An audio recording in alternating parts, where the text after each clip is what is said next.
Pourquoi les bébés des peintures du Moyen Âge et de la Renaissance sont-ils si moches?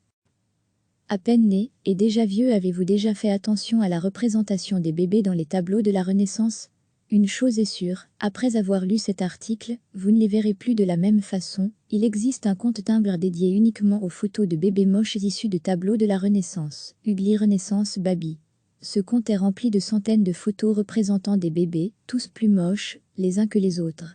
Mais pourquoi ont-ils tous l'air d'être vieux, déformés ou sous crack?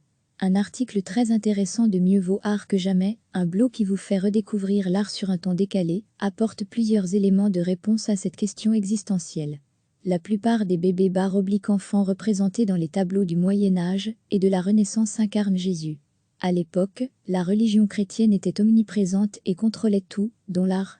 Les théologiens de l'époque ont en effet décidé que l'enfant Jésus devait être représenté, dès sa naissance, avec un visage d'homme mûr incarnant la perfection et la sagesse. Les peintres, particulièrement en Flandre, veulent insister sur ce caractère surnaturel du Christ et mettent l'accent sur un homme aux allures graves de vieillard, incarné en un nouveau-né, explique l'historien de l'art Fabien Lacouture au magazine Beaux-Arts. C'est pour cette raison que l'enfant Jésus est souvent représenté avec une calvitie très précoce, car elle est signe de sagesse. Il est important de rappeler qu'à l'époque, la peinture ne devait pas être réaliste, elle était plutôt symbolique et devait surtout faire passer un message. À la Renaissance, les artistes s'appliquent à représenter les corps de manière plus réaliste. Ils se mettent à travailler à partir des modèles vivants, notamment des enfants, ce qui leur permet d'améliorer le rendu de leurs tableaux. On voit alors apparaître les premiers bébés grassouillets, notamment chez les artistes italiens, car c'est signe de bonne santé. Cela n'empêche pas certains peintres de se permettre quelques écarts par rapport au modèle d'origine, rajoutant une belle tablette de chocolat et des cuisses d'athlète au petit Jésus. Le résultat est quelque peu effrayant. D'autres détails étranges sont mis en avant dans les articles qui traitent de bébés moches. Comme cette pratique inquiétante de peindre les bébés morts. Au XVIe et XVIIe siècle, il était courant que les familles riches d'Europe du Nord commandent des peintures représentant leurs bébés morts. Marie-France Morel a également écrit sur le sujet, ce qui montre que, même tout petit, il était cher à ses parents et digne d'être représenté par un peintre venu spécialement à leur domicile.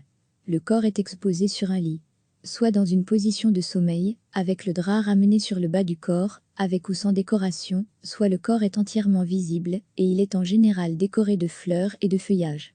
Pour tout savoir des représentations des bébés dans les peintures à travers les époques, nous vous conseillons plusieurs lectures. Un article du professeur d'histoire de l'art à l'université Creighton, Matthew Knoavret, dont le papier a fait le tour du monde, cet article du magazine Beaux-Arts, ou encore le blog Mieux vaut art que jamais dont nous vous parlions en tête d'article. Une chose est sûre, vous ne regarderez plus les tableaux avec des bébés du même œil, surtout le tableau de Albrecht Dürer, qui a représenté le petit Jésus, quittant son majeur boudiné. Avez-vous déjà fait attention à la représentation des bébés dans les tableaux de la Renaissance? Une chose est sûre, après avoir lu cet article, vous ne les verrez plus de la même façon. Il existe un compte Tumblr dédié uniquement aux photos de bébés moches issus de tableaux de la Renaissance, Ugly Renaissance Baby.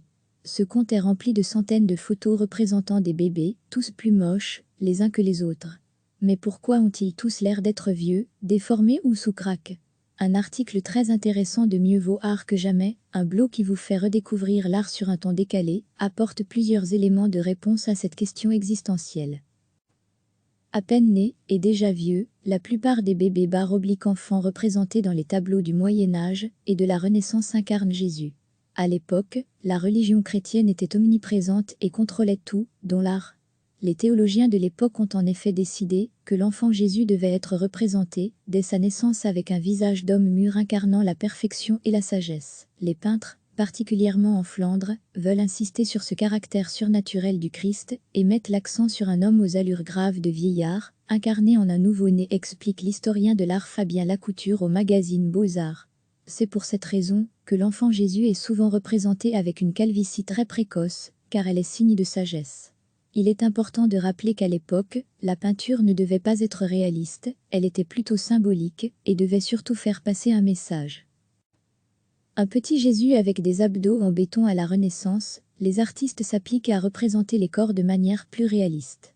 Ils se mettent à travailler à partir des modèles vivants, notamment des enfants, ce qui leur permet d'améliorer le rendu de leurs tableaux. On voit alors apparaître les premiers bébés grassouillets, notamment chez les artistes italiens, car c'est signe de bonne santé. Cela n'empêche pas certains peintres de se permettre quelques écarts par rapport au modèle d'origine, rajoutant une belle tablette de chocolat et des cuisses d'athlète au petit Jésus. Le résultat est quelque peu effrayant. Autres détails curieux, d'autres détails étranges, sont mis en avant dans les articles qui traitent de bébés moches. Comme cette pratique inquiétante de peindre les bébés morts. Au XVIe et XVIIe siècle, il était courant que les familles riches d'Europe du Nord commandent des peintures représentant leurs bébés morts. Marie-France Morel a également écrit sur le sujet, ce qui montre que, même tout petit, il était cher à ses parents et digne d'être représenté par un peintre venu spécialement à leur domicile. Le corps est exposé sur un lit, soit dans une position de sommeil, avec le drap ramené sur le bas du corps, avec ou sans décoration, soit le corps est entièrement visible, et il est en général décoré de fleurs et de feuillages. Pour tout savoir des représentations des bébés dans les peintures à travers les époques, nous vous conseillons plusieurs lectures. Un article du professeur d'histoire de l'art à l'université Creighton, Matthew Knoavret, dont le papier a fait le tour du monde, cet article du magazine Beaux-Arts, ou encore le blog Mieux vaut art que jamais dont nous vous parlions en tête d'article. Une chose est sûre, vous ne regarderez plus les tableaux, avec des bébés du même œil, surtout le tableau de Albrecht Dürer, qui a représenté le petit Jésus, qui tend son majeur boudinet. Cliquez sur s'abonner pour recevoir les dernières nouvelles.